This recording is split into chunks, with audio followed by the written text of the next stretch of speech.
Hello friends, welcome to my channel. आज हम पढ़ेंगे 12th क्लास का चैप्टर 1 हिस्ट्री का और हड़प्पन सिविलाइजेशन से रिलेटेड है। सो आई होप आप लोगों को समझ में आ जाए बहुत। हाँ, क्या डाउट है? Fascist forces. Fascist forces, fascist नहीं फासिस्ट। क्या है वो? फासिज्म एक आइडियोलॉजी है, जैसे सोशलिज्म है, कम्युनिज्म है, फासिज्म है। और फासिस्ट फोर्सेस बोला गया है जो वर्ल्ड वॉर 2 का एक्सिस पार्ट्स है उनको। एक्सिस पार्ट्स कौन सी है? जापान और जर्मनी के लिए होता है। फासिस्ट में क्या होता है? डिक्टेटरशिप आ जाती है। तुमने हो सकता है तुमने नहीं ध्यान दिया होगा, कभी कभी न्यूज़ में फासिज्म वर्ड बहुत आता है सेंट्रल गवर्नमेंट के लिए। तो वो एक तरह से डिक्टेटरशिप को सिंबलाइज करता है। ठीक है, उसके अलावा हाँ, तो हड़प्पा से शुरू करते हैं। हड़प्पन सिविलाइजेशन चलो क्लास स्टार्ट करते हैं फिर। देखो, मैं बॉक्सेस नहीं पढ़ाऊँगा। बॉक्सेस में अब आपको पता है कि पहले 6 महीने ही बचे, तो मैं बॉक्सेस पढ़ा के टाइम वेस्ट नहीं करूँगा। जुलाई ऑलमोस्ट ख़त्म, आधा हो चुका है। ठीक है, दिसंबर तक हमें सिलेबस ख़त्म करना है, तो मैं मेन पॉइंट पे आऊँगा, मेन टॉपिक्स पढ़ाऊँगा, सारे टॉपिक्स पढ़ाऊँगा। बॉक्सेस तुम्हें घर से पढ़ के आने पड़ेंगे, वो तुम अपने देखो। थोड़ा तुम भी इसमें मेहनत करो, मैं भी करता हूँ। ठीक है, तो पहला जो टॉपिक है हड़प्पन सिविलाइजेशन। अच्छा, इस जो चैप्टर का नाम है ब्रिक्स, बीड्स एंड बोन्स, इसका मतलब क्या है? ईंटें किस लिए काम आती है? ठीक है। बीड्स हमारा छोटे पढ़ चुका हूँ तो एक उसके लिए क्या बोलते ऑर्नामेंट्स, बीड्स होते हैं ना। ठीक है, ऑर्नामेंट। और बोन्स बंदा मर गया तो उसको बरी कर देते हैं। और उस टाइम पे जो बरियल प्रैक्टिसेस होती थी, जो डेड बॉडी है उसके साथ उसके कुछ जो उसके फेवरेट ऑर्नामेंट्स होते हैं या इक्विपमेंट्स होते हैं वो यूज़ करता है। सपोज करो कोई फार्मर है, उसकी बहुत फेवरेट कुल्हाड़ी है, एक्स है उसके पास। ठीक है, उसने तो उसके साथ बरी कर दें। तो क्लास स्टार्ट करते हैं। हड़प्पन सिविलाइजेशन जैसे तुमने चैप्टर पढ़ा हुआ है एक तरह से, तो इसकी लोकेशन कहाँ पर है? North west. तो अच्छा, कहीं भी थोड़ा पाकिस्तान में, थोड़ा इंडिया में, मोस्टली पाकिस्तान में। बाद की जो सेटलमेंट्स है छोटी मोटी, लोथल, धोलावीरा और रोपड़, ये सारे आपके इंडिया में मिलेंगे। ठीक है ना। जो मेन जो सेटलमेंट्स है, मोहनजोदारो, हड़प्पन सिविलाइजेशन, ये सब आपको पाकिस्तान में मिलेंगे। सिविलाइजेशन कैसे स्टार्ट होती है, मतलब कहीं भी लोग क्यों बसना चालू करते हैं? लिविंग कंडीशन, रिसोर्सेज है ना। अगर रिसोर्सेज अच्छे हैं, लिविंग कंडीशन अच्छी होगी, तो मैं हर चीज़ अवेलेबल होगी नेचर से या कुछ भी कैसे भी है, तो वहाँ पर सिविलाइजेशन। तो ऐसा हड़प्पा सिविलाइजेशन यहाँ पर ही क्यों, मतलब ऐसा यहीं पर ही क्यों, मतलब वो हुआ इस एरिया में? नदी के पास ऐसा रहने के लिए पानी। हाँ, उस टाइम पे क्या होता था, water bodies main source of livelihood होता था। ठीक है, वहाँ पर आपको फिशिंग एक्टिविटीज़ मिल सकती है या एग्रीकल्चर एक्टिविटीज़ मिल सकती है, या वहाँ पर ट्रांसपोर्टेशन भी होता है वाटर बॉडीज़ में। ठीक है, तो होता क्या है कि जो रिवर्स के पास वाला जो लैंड है वो भी फर्टाइल होता है, पढ़ा हुआ तुमने ज्योग्राफी में, तो उसकी जैसे एग्रीकल्चर प्रैक्टिसेस हो सकती है। तो उस हड़प्पा सिविलाइजेशन इसलिए main focus Indus valley civilization पे रहा है। इसको एक तरह से इंडस वैली सिविलाइजेशन भी कहते हैं। जो इंडस रिवर के पास जो वैली है, वैली समझते हो ना, उसके पास जितने भी सिविलाइजेशन उसको इंडस वैली सिविलाइजेशन कहते हैं। ठीक है, क्लियर है। तो सबसे पहले यहाँ पर जो आपका टॉपिक है हड़प्पन सील के बारे में दिया हुआ है। हड़प्पन सील एक डिस्टिंक्ट आर्टिफैक्ट है जो इंडस वैली सिविलाइजेशन में ही मिलता है। ठीक है, और कहीं मिला था ये सील, हड़प्पन सील और कहाँ पर मिली थी? पढ़ा होगा तुमने चैप्टर में। ओमान उसको बोलते हैं शायद। ओमान में कैसे हड़प्पन सील पहुँच गई? ट्रेडिंग। ठीक है, ट्रेडिंग हो सकता है, टूरिस्ट हो सकता है। Harappan seal made of stone, steatite क्या होता है? पत्थर है। ठीक है, तो सील्स एनिमल मोटिव्स क्या होता है? मतलब सील्स पे आपको एनिमल पिक्चर्स भी बनेगी, तो सील्स पे एनिमल पिक्चर्स भी नहीं। पीपल लिव्ड इन हाउस और पोर्ट्स वगैरह यूज़ करते हैं, ऑर्नामेंट्स यूज़ करते हैं, टूल्स, सील्स। तो ये सारे आर्कोलॉजिकल एविडेंसेस होते हैं। आर्कोलॉजिकल एविडेंस क्या होता है? जो पढ़ाई होती है। हाँ, तो जब वो एक्सकेवेशन करते हैं, एक्सकेवेशन पता है ना क्या होता है, जो वो खुदाई करते हैं और उनको जो मिलते हैं, तो जो एविडेंस मिलते हैं उनको क्या कहते हैं? Archaeological evidence. ठीक है, हड़प्पन कल्चर, पोट्री एविडेंस, मतलब इस कल्चर में आपको पोट्री मिलेगी। ठीक है, एविडेंस ऑफ एग्रीकल्चर। पैस्टोरलिज्म क्या होता है?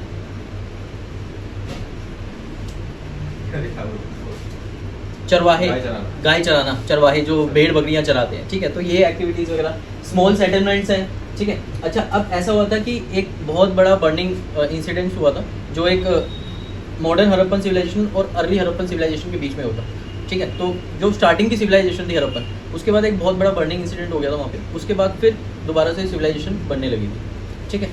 तो अभी तक इतना ही है। और ये मैप वगैरह है यहाँ पे, तो तुम्हें पता होगा मोहनजोदारो, धोलावीरा, इंडिया की याद कर लेना, इंडिया का वो आ सकता है धोलावीरा पता राजस्थान में। नहीं, हाँ ये पता है ना, राखी गढ़ी, बनावली, कालीबंगन, धोलावीरा, लोथल, रोपड़, तो ये सब इंडिया की याद कर लेना, इंडिया का आ सकता है, कोई वो बड़ी बात नहीं है।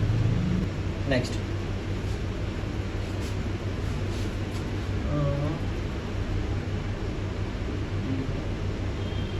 ठीक है। Early and mature Harappa culture share the same culture. अब कहीं ना कहीं जब वो बर्निंग एक्टिविटी हुई, उसके बाद जब दोबारा हड़प्पा सिविलाइजेशन स्टार्ट हुई तो रिसोर्सेज तो वही थे, तो कल्चर भी सेम होगा ना। देखो मैं एक बात बता दूँ, कल्चर आपके रिसोर्सेज पे डिपेंड करता है, ये बात को आप समझते हो कैसे? अब सपोज करो साउथ इंडिया है, वहाँ पर थोड़ा सा टेम्परेचर हाई होता है, तो वहाँ पर लोग एक तरह से, तुमने देखा होगा, वाइट कलर पहनना पसंद करते हैं। साउथ इंडिया में वाइट कलर धोती पहनेंगे, शर्ट पहनेंगे, क्यों ऐसा क्यों? एब्जॉर्ब नहीं करता ना सनलाइट को, ठीक है।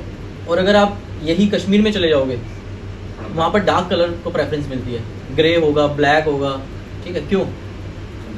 तो अब ये जो अटायर है वाइट कलर के और ब्लैक कलर के, ये उनके कल्चर में आ चुका है, ठीक है, आगे समझ में। तो एक तरह से जो रिसोर्सेज हैं, जो वहाँ की लिविंग कंडीशंस है, वो आपका कल्चर डिफाइन करता है। Early and mature Harappan culture share the same culture. Harappa ate plants and animals, archaeologists reconstruct the dietary practice. अब ऐसा था कि वहाँ पर जो आर्कियोलॉजिकल एविडेंसेस मिलने लगे ना, उससे क्या हुआ कि वहाँ पर ग्रेन का एविडेंस मिला, तो उससे ये पता चलता है कि वो एग्रीकल्चर प्लांट्स वगैरह भी खाते थे, ठीक है। वहाँ पर मीट का एविडेंस मिला, बोन मिली या कुछ मिला, तो ये एजम्पशन किया जाता है, कि एजम्पशन लगाई जाती है कि वहाँ पर ऐसा होता होगा। Grain, wheat, barley, lentil, chickpea, सीज, ठीक है। तो ये सारी जो ग्रेन्स हैं ये मिले हैं एक्सकवेशन में, तो उसकी वजह से एक ये अनुमान लगाया जाता है कि ये लोग खाते होंगे। मिलेट्स गुजरात में, राइस रेयरली, ये बहुत मतलब बुक में मेंशन है अच्छे से, राइस रेयरली मिलता था। ऐसा क्यों?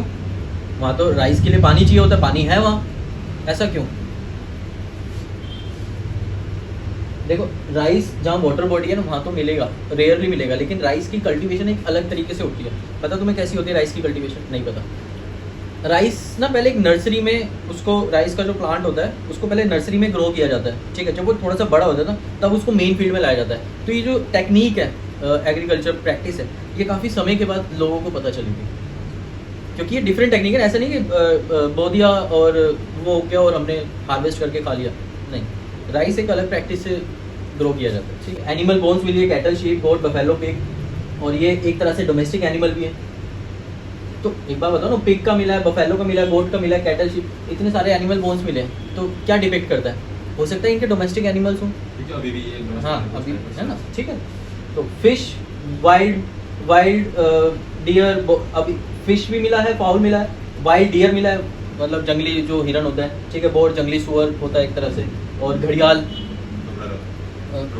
क्रोकोडाइल सा होता है, ठीक है। तो ये सब, तो ये एक तरह से मीट और हंटिंग के लिए आता है। वो देखा तुमने मोहनजोदारो देखी है ना, थोड़ी सी देखी है ना, वो फर्स्ट सीन देखा उसका, क्रोकोडाइल को हंटिंग करता है वो,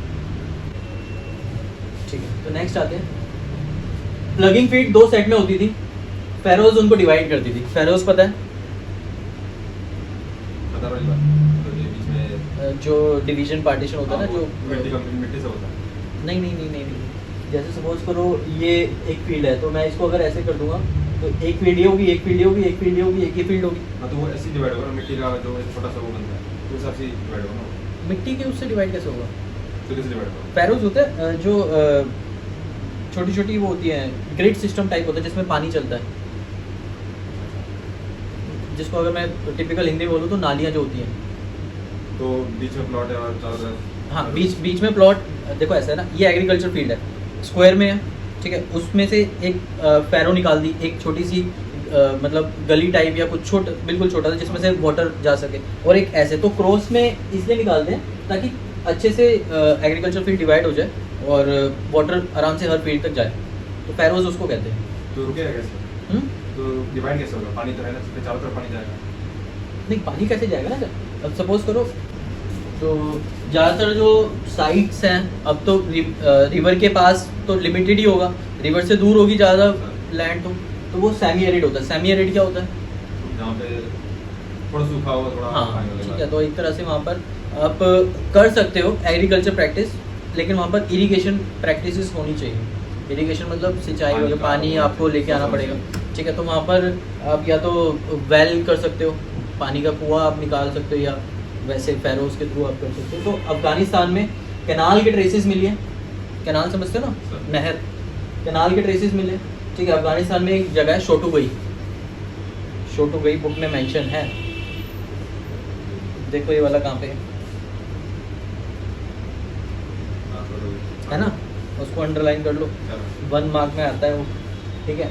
वाटर फ्रॉम वेल्स इरिगेशन के लिए और वाटर रिजर्वॉयर्स धोलावीरा में मिले हैं। तो ये जो मैंने ऐसे लिखे हुए हैं ना, तो पूछ सकता है वाटर रिजर्वॉयर कहाँ मिला है, ठीक है। तो वहाँ पर उसको बुक में मार्क कर लो, या मार्क कर, तो ये लिख लो एक बार। Agriculture technologies, prevalence of agriculture indicated by grains.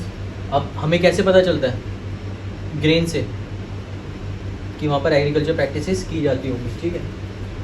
Sculpture, seals and terracotta, terracotta पता है ना क्या होता है? चिकनी मिट्टी, ठीक है। Indicate bull was known and oxen were also used for ploughing. तो जो ये लास्ट स्लाइड में जो ये इमेज है, ये वाली टेराकोटा बुल, ठीक है, और ऑक्स वगैरह के भी एविडेंसेस मिले, तो उससे क्या पता चलता है कि ये प्लगिंग भी कराते होंगे, खुदाई, प्लगिंग पता है ना, ठीक है। तो ये सब चीज़ें होती थी। Terracotta models of the plough have been found at the sites Cholistan, Banawali in Haryana, ठीक है। तो जो प्लगिंग वाला जो ज़्यादातर जो मिला है वो चौलिस्तान और बनावली में मिला है, ठीक है। And also evidence of plug field at Kalibangan, तो हरियाणा में ही ज़्यादातर प्लगिंग का एविडेंसेस हमें मिले हैं, ठीक है। तो एविडेंस हमें कैसे पता लगे कि वहाँ पर हो सकता है टेराकोटा इनको बुल मिला हो, ठीक है।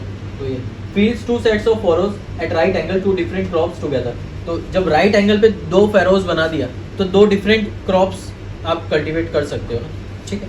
तो ये है पूरा एग्रीकल्चर टेक्नोलॉजी हो गया। Next slide. मोस्टली हड़प्पन, मैंने तो आपको बता दिया, सेमी एरिड रीजन था, इरिगेशन रिक्वायर्ड होती थी। कैनाल के ट्रेसेस मिले शोटुगई में, वाटर फ्रॉम वेल रिजर्वॉयर। अब आते हैं, ये तो था हड़प्पा का, ठीक है। अब आते हैं मोहनजोदारो। मोहनजोदारो क्या है ये बताओ पहले तो। ये सिविलाइजेशन है, ये मोहनजोदारो एक तरह से अर्बन सेंटर था इंडस वैली सिविलाइजेशन का, ठीक है। अर्बन सेंटर था और उसमें डेवलपमेंट नेक्स्ट लेवल पे थी। और मतलब मैं बात करूँ तो उसमें डिवीजन हुआ था सोसाइटी में। अगर प्लान्ड स्ट्रक्चर भी थे वहाँ पे, अनप्लान्ड स्ट्रक्चर भी थे, ठीक है। कुछ सेटलमेंट्स ऐसी थी जो बहुत सारी लार्ज अमाउंट में थी सेटलमेंट, लेकिन वो लोअर टाउन्स थे, ठीक है। कुछ सेटलमेंट्स ऐसी थी जो लिमिटेड थी लेकिन वो अपर टाउन्स थे। तो अपर टाउन्स को जो सेटलमेंट्स थे उनको क्या कहते थे? सिटी, ठीक है। ये आगे से एक बार लिख लो, फिर आगे चलते हैं। तो ये इसका मोहनजोदारो का एक तरह से मैप है। तो तुमने देखा होगा सीटाडेल में लिमिटेड सेटलमेंट्स है, मैप में दिख रहा है, और लोअर टाउन में काफ़ी सारे। तो एक बार ये लिख लो, फिर आगे चलते हैं। अब नेक्स्ट क्या कहते हैं? सेटलमेंट्स मैंने आपको बता दिया था, ऐसी मैप बनाना, ऐसे ही ग्राफ बनाना। सेटलमेंट्स 2 सेक्शन में डिवाइडेड थी, स्मॉल बट हायर। छोटी सेटलमेंट्स थी, मतलब कम सेटलमेंट थी लेकिन वो हायर उस पर थी लोकेशन पे, और लार्ज बट लोअर। तो जो स्मॉल थी उसको सिटाडेल कहते थे, और लार्ज तो मतलब बहुत, अब तो ठीक है। तो सिटाडेल में आपको buildings on mud brick platform मतलब घर बनाने से पहले ना एक बहुत बड़ा प्लेटफॉर्म बनाया जाता था ब्रिक्स का, और उसके ऊपर मतलब फाउंडेशन रख दी। अगर आप अभी घर बनाओगे, कहीं पर देखा होगा कंस्ट्रक्शन में, पहले फाउंडेशन रखी जाती है, पहले उसको अच्छे से प्रेस किया जाता है और उसमें पिलर्स वगैरह लगाए जाते हैं। तो ऐसे ही ब्रिक प्लेटफॉर्म था और उसके ऊपर बिल्डिंग बनाते थे मड की, ठीक है। एंड लोअर टाउन में वॉल्ड होती थी, मतलब दीवारें वगैरह उसमें भी थी ना, वो उसमें भी थी। तो ये एक तरह से सिमिलैरिटी थी, लेकिन ज़्यादा टेक्निकल, हाँ ठीक है। तो वॉल्ड देखो इसमें भी है, ठीक है। Physically separate from the lower town, physically separate मतलब एक प्रॉपर एक एरिया होता था कि इस एरिया के बाद यहाँ से अपर टाउन शुरू हो जाएगा, ठीक है। बीच में स्पेस था, हाँ मतलब एक तरह से, हाँ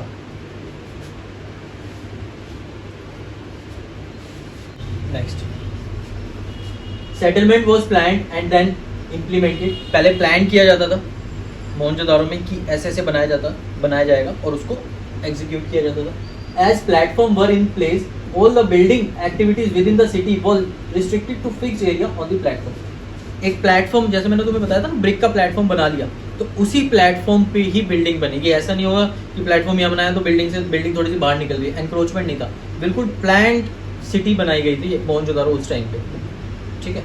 ग्रिड सिस्टम था, हर जो ड्रेनेज पैटर्न था वो 90 डिग्री पे था। साथ साथ आपका ये देखो, ये एक तरह से ड्रेन इन मोहनजोदारो एक ये सेटलमेंट्स के साथ साथ होता था, ठीक है ना। उसके अलावा planning, bricks use at all the Harappan settlement, वो हरप्पन में भी। अब ब्रिक्स कैसे होती थी, सन ड्राइड और बेक्ड, या तो मतलब सुखा के करते थे या उसको भून के। तो आज भी तुमने देखा होगा ब्रिक्स जो बनाई जाती है, ब्रिक ईंट की भट्टी होती है, पता होगा तुम्हें शायद, ठीक है। तो ये है स्टैंडर्डाइज रेशो होता था, प्रॉपर एक प्लानिंग के साथ बिल्डिंग्स बनाई जाती थी। ऐसा नहीं है कि कहीं छोटी ब्रिक्स है कहीं बड़ी ब्रिक्स है और बना दिया। नहीं, ब्रिक का साइज ये लिखा हुआ है, ब्रिक का साइज, ठीक है।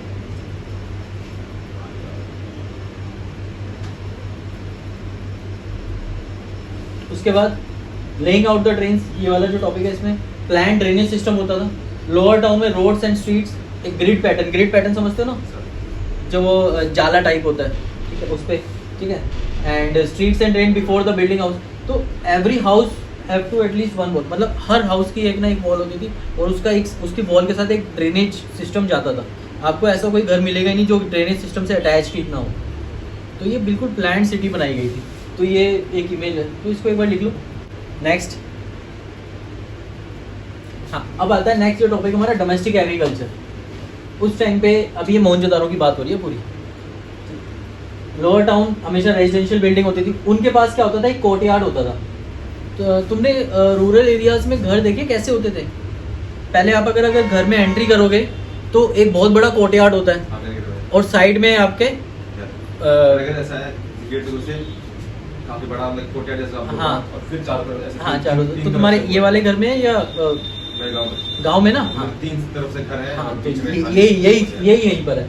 लोअर टाउन में जो रेजिडेंशियल बिल्डिंग होती है उनका एक कोर्टयार्ड होता है, कहाँ पे, सेंटर में, ठीक है। रूम्स ऑन ऑल साइड, ठीक है।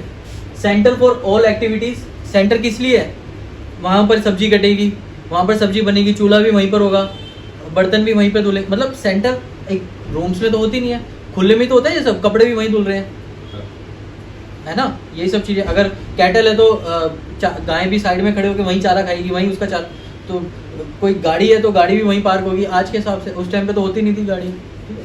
तो कुकिंग, वीविंग वहीं खाट पे बैठ के, खाट समझते हो ना, जो वो बेड सा होता है, वहीं पर during hot and dry weather, ठीक है।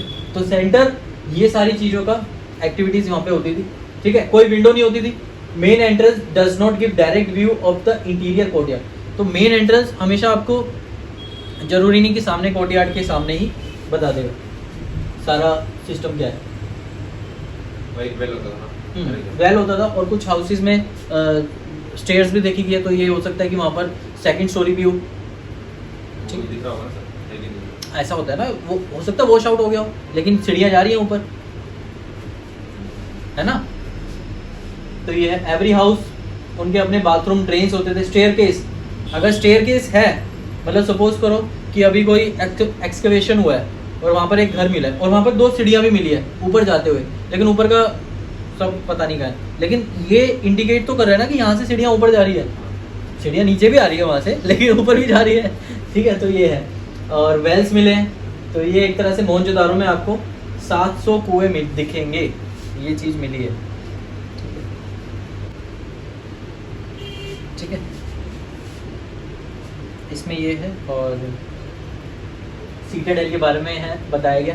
ये 3rd टॉपिक का लास्ट सब टॉपिक है, ठीक है। और ये सीटाडेल है, इसका मैप वगैरह, मैप तो आपको बुक में मिल जाएगा। Evidence of structure use for specific purpose, lower portion bricks, upper portion wood. Citadel में क्या होता था, जो लोअर पोर्शन है वो ब्रिक से बनाया जाता था और अपर पोर्शन में आपको वुड्स वगैरह मिलती थी। लोअर पोर्शन मतलब अगर कोई बिल्डिंग बन रही है, नीचे आपको उसका ब्रिक्स का फाउंडेशन बनता है, ठीक है। और जो अपर पोर्शन होगा वो वहाँ मतलब पर घर मड और वुड का है। हाँ कॉम्बिनेशन होगा वहाँ पे, ठीक है। तुमने मौजदारों का गाना देखा है जिसमें वो नाचता है? याद ही नहीं रहती। नहीं याद है? उसमें वो देखा, वो बात लेने जाती है, स्टेयर से उतरती है, फिर वो ग्रेट बात वाली बात। पानी में हाँ, ग्रेट बात। जाती है। वो ग्रेट बात है। उसमें वो रिचुअल्स करते हैं, फंक्शंस करते हैं। मोहनजोदड़ो देख लेना, ये पिक्चर पूरा चैप्टर उसी के ऊपर है, ठीक है। और ग्रेट बात है, large rectangular tank in a courtyard surrounded by a corridor. उसके आसपास कॉरिडोर था ना, जब वो हाँ। ग्रेट बात में जा रही थी, कॉरिडोर में वो ऋतिक रोशन नाच रहा था, ऐसी तो था। तो corridor on the all four side, ठीक है। स्पेशल रिचुअल बात, तो ग्रेट बात में कोई भी उनका रिचुअल होता, कोई भी फेस्टिवल होता था, तो वो पूजा करने जाते थे, वो दिया लेके जा रही थी वो उसमें पानी में, ठीक है। Rooms on all three sides in one of the which was the large well. तीनों तरफ रूम होते थे और एक तरफ बहुत बड़ा वो होता था। नॉर्थ में 8 bathrooms, 4 on east side of the corridor. तो उस टाइम पे भी नॉर्थ और साउथ का लोगों को डायरेक्शन का वो था कि नॉर्थ डायरेक्शन में ये चीज़ें होनी चाहिए, साउथ डायरेक्शन में ये चीज़ें होनी चाहिए। यहाँ पे लोग रहते भी थे, शटल में रहते थे। सीटेड तो अपर टाउन है ना, अपर टाउन में वो लोग रहते थे जो उस सिविलाइजेशन को कंट्रोल करते थे।